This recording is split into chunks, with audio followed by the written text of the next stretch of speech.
Hey everyone, and welcome back. Now today I wanted to discuss a question that I've been asking myself quite a bit recently, and that is, could the highest ROI of this cycle really be that obvious, right? And now let me expand on what I mean by that a little bit, because obviously as all of us are kind of running into this next cycle, we're all, of course, hunting for, the next 100x, the next 1000x.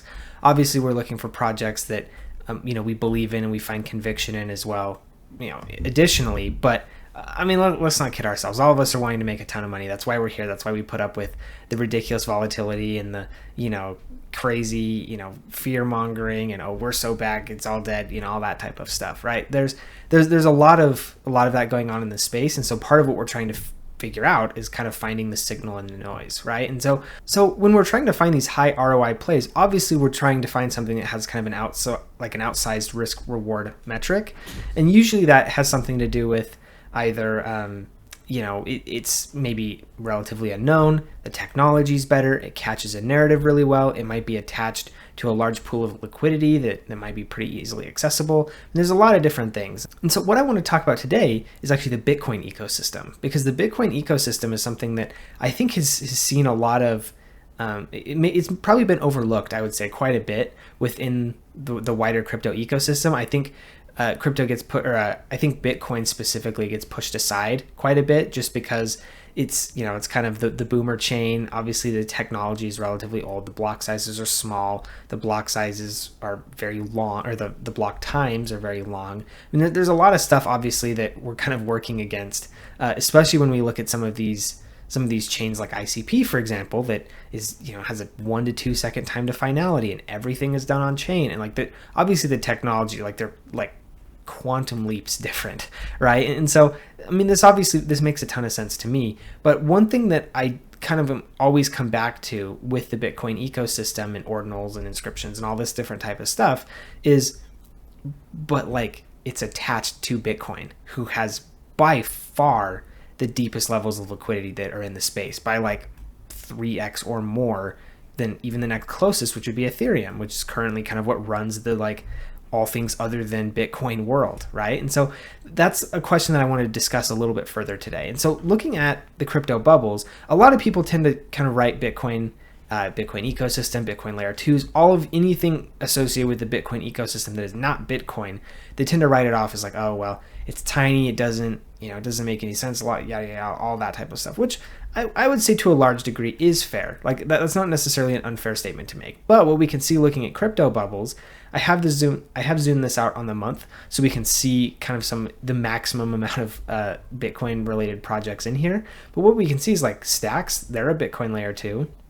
We've got Ordi, they're an inscription or a BRC20. Core is another Bitcoin staking protocol. I mean, so we do have a couple in here on the crypto bubbles, which typically only tracks the biggest projects, right? Obviously, they haven't been the biggest gainers over the past month. I mean, that kind of largely belongs to AI, I would say. But ultimately, they do exist. And so one thing looking at the chart, we can see this is Bitcoin dominance. Bitcoin dominance, essentially the lowest it's ever been reliably, is somewhere around 40%. I mean, it's been about, just over a month or so down here around 36% in early 2018. This is when we saw that massive Bitcoin pullback and it hit $3,000 or whatever for a period of time. I believe that's when this was. But, that we saw Bitcoin dominance hitting 36% only for a couple of weeks. Otherwise, in the lows of this last bear market, we saw it hit around 40%. Now we're sitting up just shy of 60. And, there was a fair chunk of time within the 2020 bull run where we were sitting up at over 70%. So obviously Bitcoin is what moves the market. I talk about this constantly on the channel. Bitcoin is the 800-pound gorilla in the room. It's just the fact of the matter, right? I mean, to the point where the lowest Bitcoin has ever been in terms of share of the crypto market is 35%. I mean, that means it's never been lower than a third of the total market, which is a level of concentration not seen basically in almost any other industry. And so something that I feel like people are kind of overlooking with the whole ordinals thing is that Bitcoin does run crypto to an extent, right? And so they have the most liquidity, they have the most volume. It's not even close, not even remotely close. And so why would we not take like layer 2 developments on that chain, at least somewhat seriously, right? We're going to get into in a second here some of the technological drawbacks and some of the things that are a little bit, they definitely leave a lot to be desired, especially when we're comparing it to something like, ICP or some other chain that is really kind of built for a blockchain only type system, right? So we'll get into that. But right now, I hope what you guys can see is I'm really hitting hard and focusing very, very intently on the liquidity, because the liquidity within the Bitcoin market, I think, cannot be understated and should not be overlooked. And so what we can see is I want to go into kind of some of the Bitcoin ecosystem and see kind of where things are at. So again, we're keeping in mind that Bitcoin is $1 trillion asset. And here we have the Bitcoin ecosystem. So there's kind of two pieces here. We've got the Bitcoin ecosystem, and this is anything that is essentially a coin on Bitcoin. And then we also have Bitcoin side chains. And for whatever reason, like some of them aren't included in the Bitcoin ecosystem, which I couldn't really understand. I mean, the biggest one is, I think, Stacks. And I think it might be because Stacks is actually a coin on the Ethereum ecosystem, if I remember correctly, but it is building DeFi on Bitcoin, where, for example, like Merlin Chain, it shows up in both, but Merlin Chain actually is a Bitcoin token. So what we can see here is the Bitcoin ecosystem by market cap, obviously excluding Bitcoin, is very, very small. I mean, we've got a couple $100 million projects in here, but then other than that, I mean, you can see it goes down very, very quickly, and we start to see, 7 million here, 1 million here. Like it's definitely is not a big space, and it's not a big ecosystem at all. And so we'll explain a little bit more as to, why I think this could be. But also, looking at the side chains, these are essentially just like layer 2s on Bitcoin. So we can see, Stacks, Merlin Chain, Fractal Bitcoin is one that just came out that's been receiving a decent bit of hype. Satoshi VM was one that early on in the cycle came out and was receiving a bit of hype. BVM and Spectra were also both towards the beginning of the year as well. So I mean, you can see there's definitely some movement and some development that's happening within the Bitcoin ecosystem.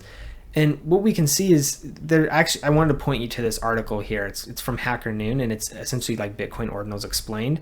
And you can see, I mean, it's very, very comprehensive in terms of breaking down how ordinals came to be, why they're here, all of this different type of stuff. I'm not going to go into this just because it's a quite extensive article. So if this is something that you're interested in, you can just look for the comprehensive Bitcoin Ordinals guide, and it's from Hacker Noon.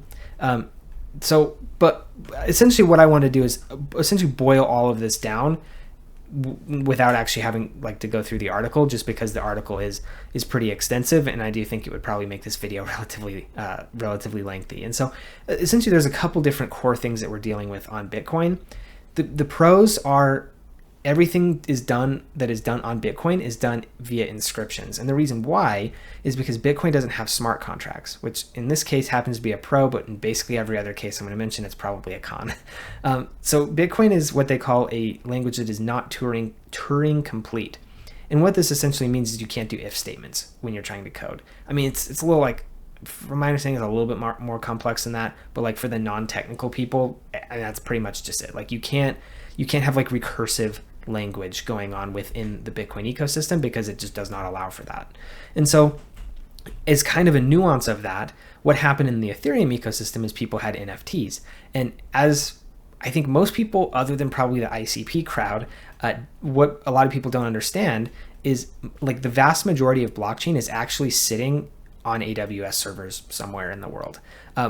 Almost all of blockchain is not actually on chain. It's typically only the transactions that are on chain, but any sort of compute or data storage or anything like that is not actually anywhere on chain. Well, inscriptions change this. So in Bitcoin, inscriptions are actually coded on chain. And you could go on the chain and see, if I wanted to take a picture of myself and inscribe it on the Bitcoin chain, the picture of myself would be there forever.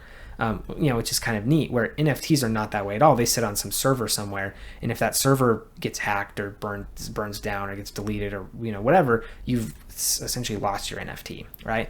And so that's kind of one of the first big things within the Ordinals ecosystem that kind of changed how people think about that. However, past that, since Bitcoin is not Turing complete, it makes it really, really difficult to do anything, at least on Bitcoin specifically, that is at all usable.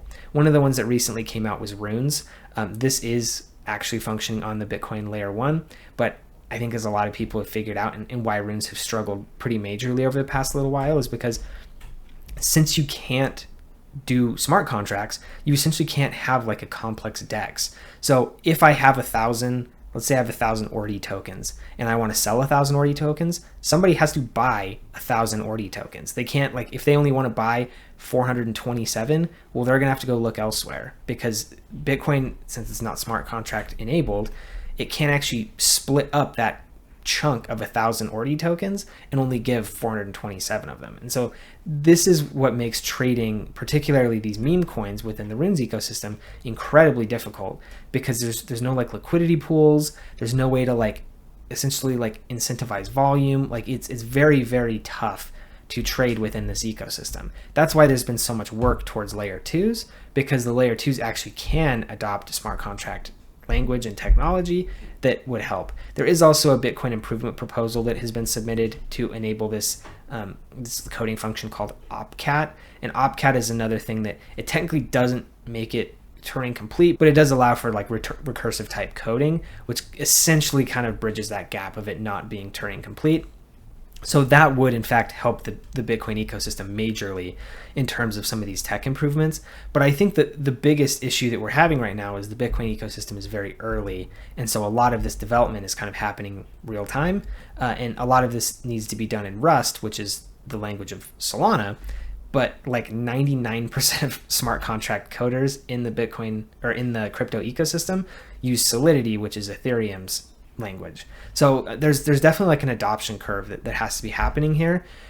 But I think, you know, part of the thing that is interesting and potentially exciting about the Bitcoin ecosystem is if we go back and, you know, look, is its greatest weakness could also be its greatest strength, right? Again, excluding Bitcoin here, the biggest ecosystem in the project that's not a layer 2 is $700 million. I mean, this is like not all that big within like the Ethereum, or at this point even the Solana ecosystem, right? And then I mean, essentially other than the top 5 projects, you don't even have anything in here that is above $100 million market cap. So this ecosystem in itself is very, very tiny, which is what leads me to kind of believe that this could potentially be a source of outsized risk reward. Because if we look at this, and the Bitcoin ecosystem does actually end up taking off, I think you could probably say this is very much akin to like Caspa in its current form, right? Because Caspa itself, same type of thing. Caspa is pretty much a tech demo still. It doesn't really have any sort of like true use case at this point, because they're trying to catch up to what Ethereum essentially has already done. Bitcoin's in the same exact position. Basically, almost everybody's in the same exact position of trying to catch up to what Ethereum has already done, whether it's from a technology perspective, or if they've already figured out the technology perspective, then more of like a market adoption, product market fit, use case type perspective. And so those are kind of the two main things where everybody's trying to play catch up to Ethereum. And in this particular instance, Bitcoin is no different. Bitcoin is still trying to develop a lot of the technology that makes the like user interface and the user interaction a lot easier. But my belief is if it can get figured out, I mean, Bitcoin is the chain with the deepest liquidity, right? So there could be an absolute flood of liquidity coming into the Bitcoin ecosystem if it actually becomes somewhat easy to work out and easy to use. Also, I mean, it's layer 2 on Bitcoin. Everybody knows what Bitcoin is, right? And so I think just right there is a level of a built-in advantage that could potentially come about. Now, again, if we're talking risk, I would say, you know, this is very similar to Caspa. The only tokens on Caspa currently are meme coins, because nothing has really been built on Caspa that is like a true innovation. It's just kind of ripping off and copying what some other chain has basically already done, right? I would say Bitcoin is very similar. There are a couple much smaller projects within the Bitcoin ecosystem that I may cover in the future that I actually do think are building genuine innovations that could be very, very impactful to the crypto space. But, you know, maybe I'll talk about those at some point in the future. Ultimately, this was essentially built to be kind of like a mini essay on why Bitcoin could potentially be one of the highest ROI investments of this next cycle. Because if Bitcoin like Ordinals does take off, I do think they could really, really explode. Now, again, I have laid out several reasons as to why they may not, just because of all the different risks associated.